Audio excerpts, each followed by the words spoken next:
Hello and welcome to Washington Talk. I'm Eun-jung Cho. North Korea test-fired an intercontinental ballistic missile that can reach the United States after warning military responses to the U.S. strengthening its regional security presence.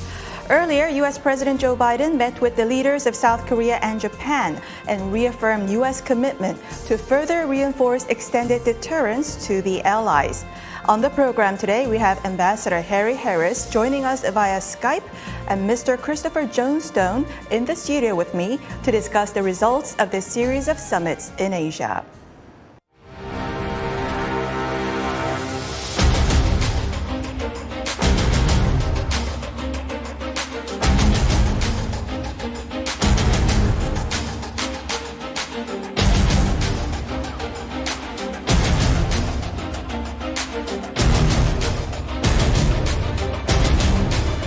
We strongly condemn these actions, and we again call for North Korea to stop further unlawful, destabilizing acts. 북한은 핵과 미사일 능력에 대한 자신감을 토대로 한층 더 적대적이고 공세적인 도발을 감행하고 있습니다.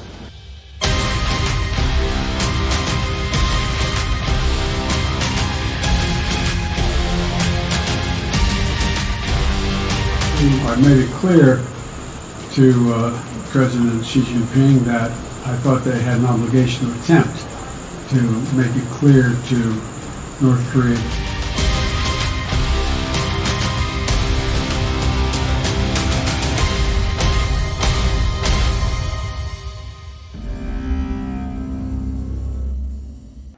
Now joining us via Skype, Ambassador Harry Harris, former U.S. Ambassador to South Korea. Admiral Harris was the commander of the U.S. Pacific Command, commander of the U.S. Pacific Fleet, assistant to the chairman of the Joint Chief of Staff, and commander of the U.S. Sixth Fleet. In the studio with me, Mr. Christopher Johnstone, Senior Advisor and Japan Chair at the Center for Strategic and International Studies. Mr. Johnstone was the Director for East Asia at the National Security Council under President Biden until June of this year. He also served as the Director for Japan and Oceanian Affairs at the NSC. Welcome to the program. Thank you. Ambassador Harris, welcome. Hey, good morning. Ambassador Harris, North Korea immediately reacted to the trilateral summit between U.S., ROK, and Japan and fired missiles, including an intercontinental ballistic missile. How serious is this firing of an Icbm, which looks like a success? Also, North Korean Foreign Minister Choi Sun-hee said that if the U.S. tries to bolster extended deterrence, North Korea will make military countermeasures in direct proportion to it. Does North Korea have the ability to increase military action in direct proportion to the Allied posture? It is very serious, even though it is just another test in a long running series of missile tests over the past year, especially this year. But it is significant in that the North Koreans are trying to send a signal to the United States and to South Korea and Japan, coming on the heels of the East Asia Summit. Regarding Choi Sun-hee's comments, what North Korea is doing is something that would not happen without North Korea's provocations, and that's bringing together the U.S., South Korea, and Japanese trilateral relationship. She's bringing South Korea and Japan closer together than ever before because of the provocations from North Korea.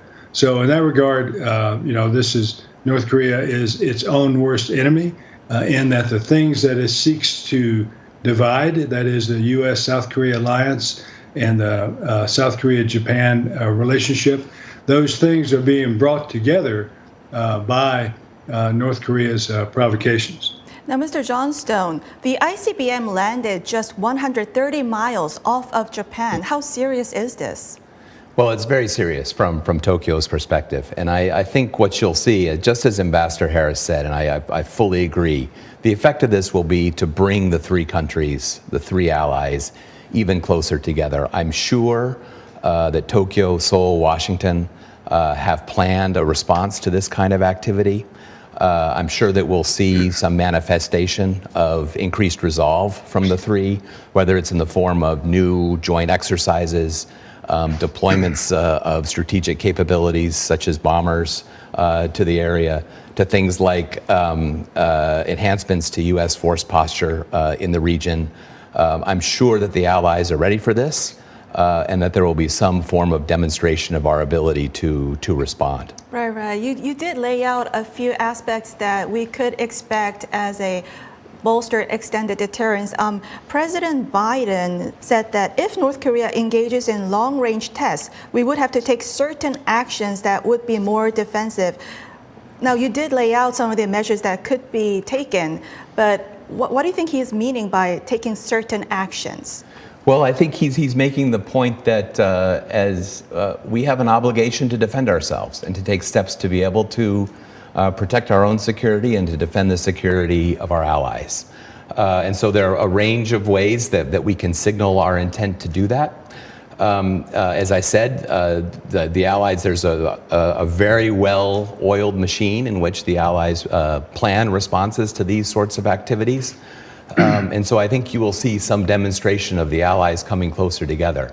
Another option may be to operate in different locations. So some of our resolve is demonstrated with exercises, with capabilities, but also operating in new locations that could be something that North Korea doesn't anticipate. So without speculating too much, there's a whole menu of options that the allies could draw from. That would send a very strong signal of how we're coming together. Now, Ambassador Harris, in 2003, under Defense Secretary Donald Rumsfeld, Plan 5030 was designed to drain North Korea's limited resources. And we've seen North Korea firing barrage of missiles and flying warplanes near the border in the last couple of months. Is North Korea currently staging military provocations that is not sustainable? I think that it's not sustainable by North Korea's capabilities of themselves. But as long as the PRC, China, and Russia are willing to violate United Nations sanctions and support the regime in North Korea, then it will continue to do these provocations and will continue to have the resources to do it. I think it's clear that Kim Jong-un is willing to allow his own people to suffer and as he uses his limited resources to improve his ballistic missile and nuclear capabilities. So in that regard, I think that the PRC has the largest lever to apply to this problem set, but they are unwilling to apply that lever. And therefore, we will see an increase in tensions throughout the region that could affect the PRC as well. So of course, obviously, China is not doing anything to rein in North Korea at the moment. Do you think China and Russia is somehow instigating North Korea with these provocations? Well, it's a chicken or the egg thing, right? I don't know if they're instigating North Korea or if North Korea is acting of its own volition because it has the resources to do so. I'm not sure that really matters. As a State Department spokesman said just the day before yesterday, the Chinese have an obligation and an interest in seeing North Korea's behaviors curbed. But whether they're willing to act on that interest and their international obligations remains to be seen. Ambassador Harris, when you were ambassador to South Korea, you know everything about U.S. Forces Korea, and then you were commander to Indo-PACOM. So do you think the current level of U.S. forces in Korea, 28,500, is an appropriate level? I do think it is an appropriate level. I mean, remember that if the armistice is broken and the North invades the South, U.S. will come to South Korea's aid from all across the region, including Carrier Strike Group in Japan, Air Force Fighter Wings in Japan, as well as from the United States itself. So the forces that are in Korea are adequate for the mission that they are assigned today. The commander in Korea will become the Combined Forces Command commander and will be supported by Indo-PACOM and others if the armistice is broken. That's why bilateral training between the United States and South Korean forces is so critical.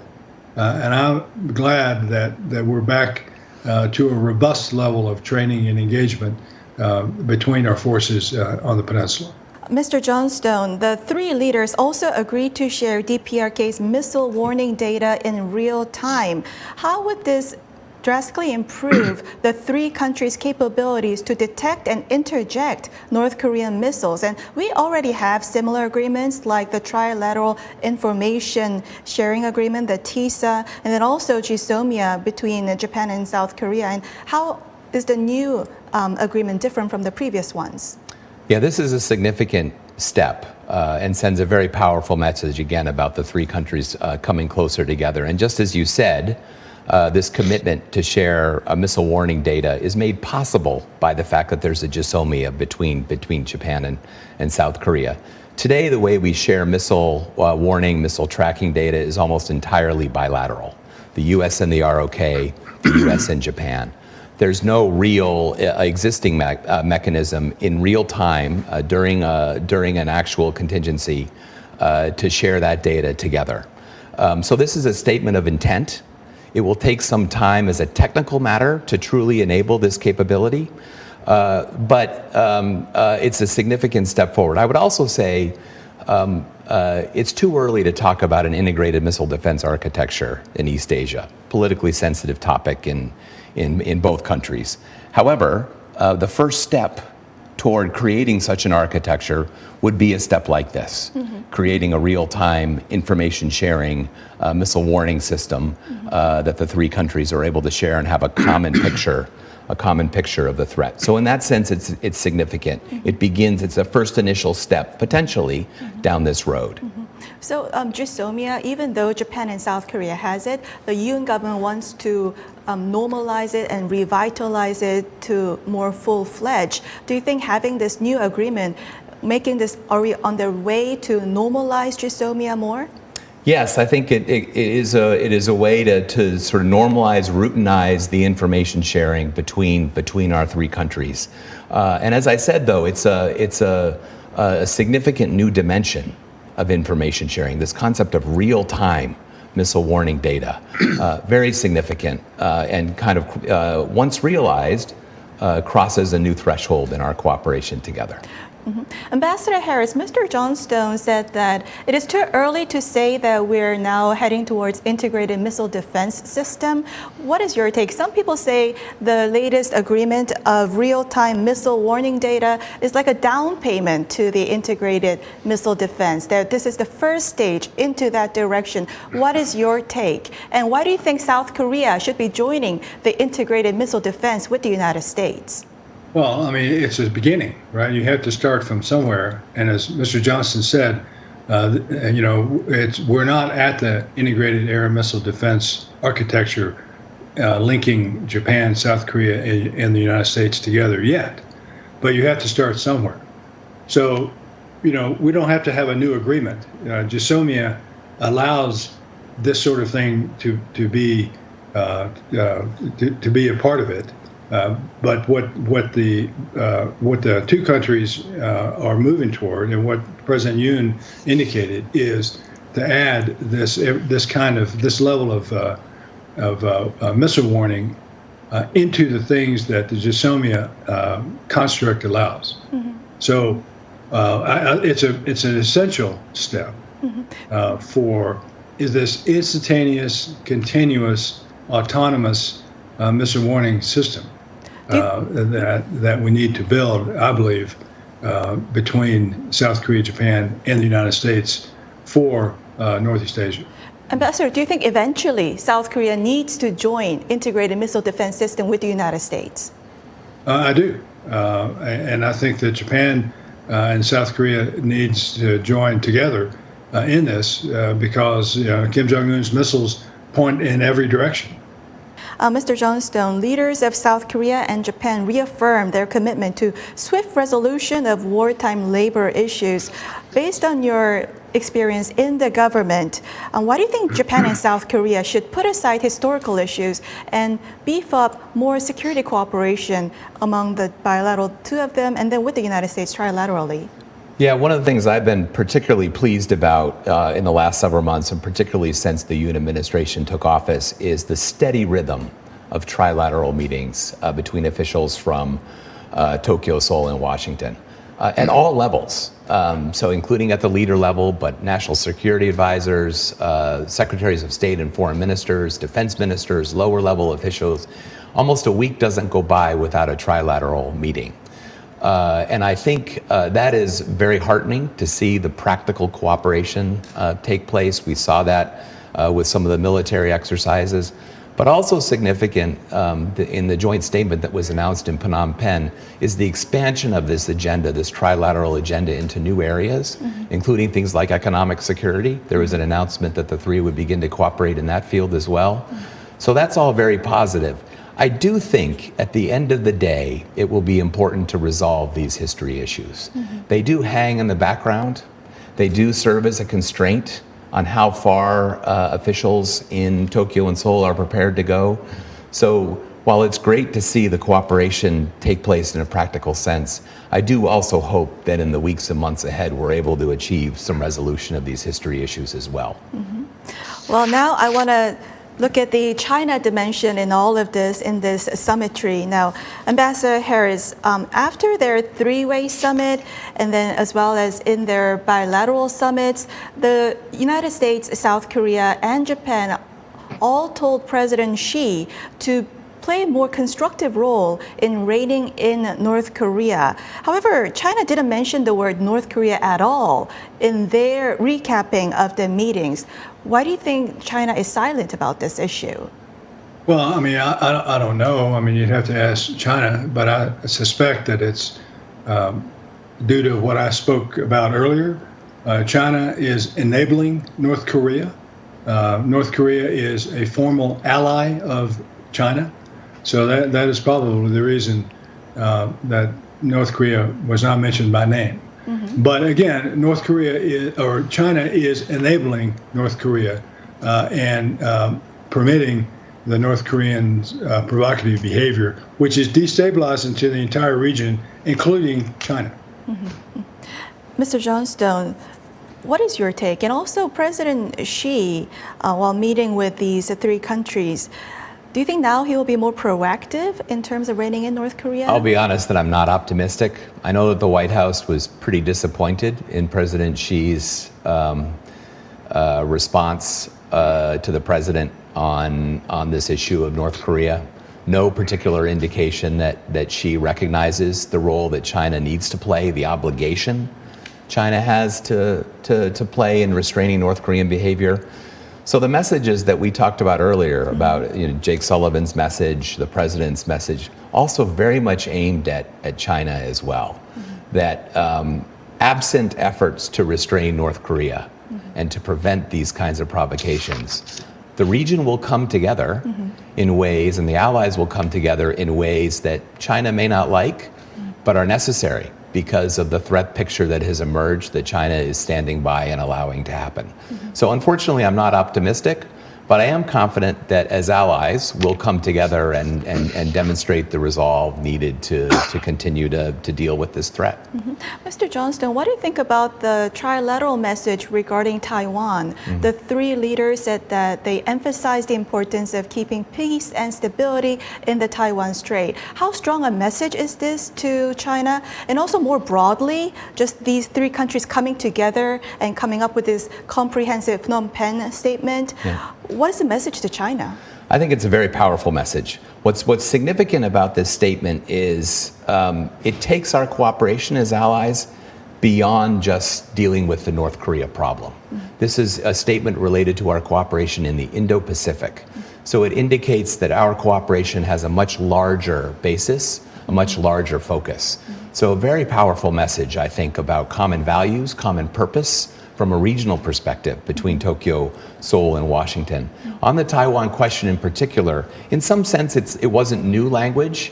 In the joint statement that President Biden and President Yoon had in May, also had Taiwan Strait language. So did the joint statement in May with Biden and Kishida.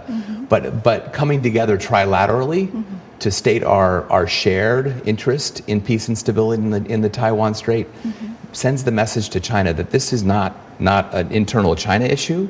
It's not a U.S.-China issue. It's a regional issue.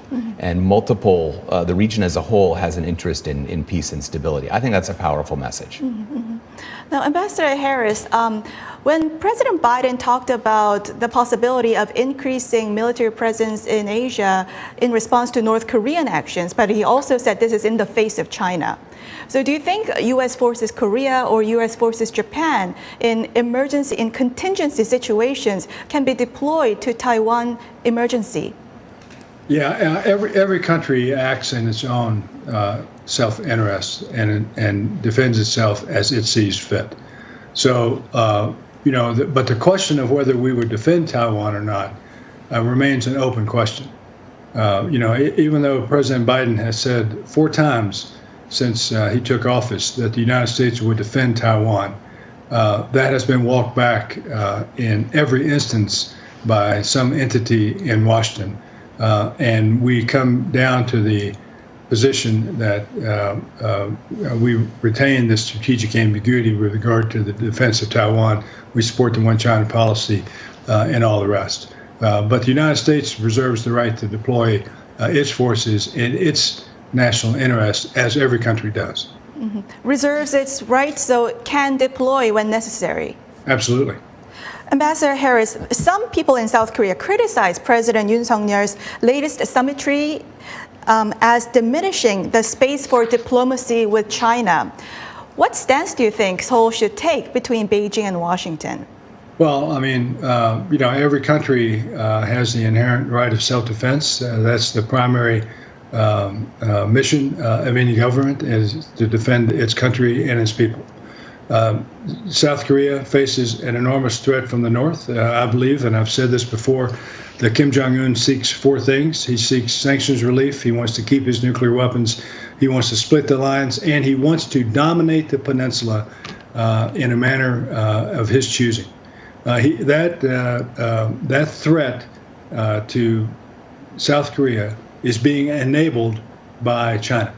So the president of South Korea, President Yoon, has to weigh that in his relationships with China and Russia and with other countries. So his relationship with China, a country that is enabling North Korea to threaten the very existence of South Korea, has to be weighed in his dealings with Xi Jinping, and I think it is.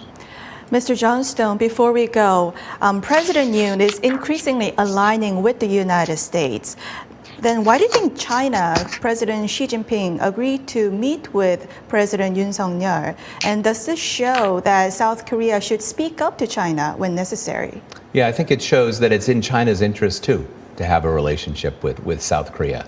Look, I think the lesson as we look around the region and elsewhere in the world is that pushing back on bullying from China works. The lesson of Japan in 2010, when the Chinese cut off exports of rare earth metals.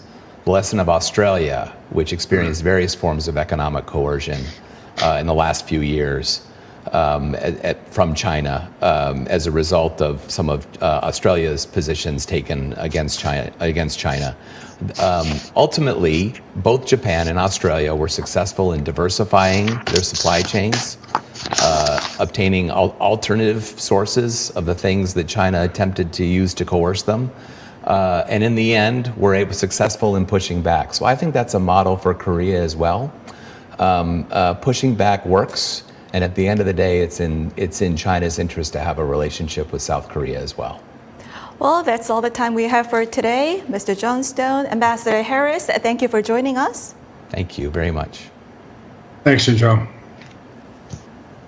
And thank you for watching. We'll be back here next week with U.S. experts to discuss the 2 Koreas and the region right here from Washington.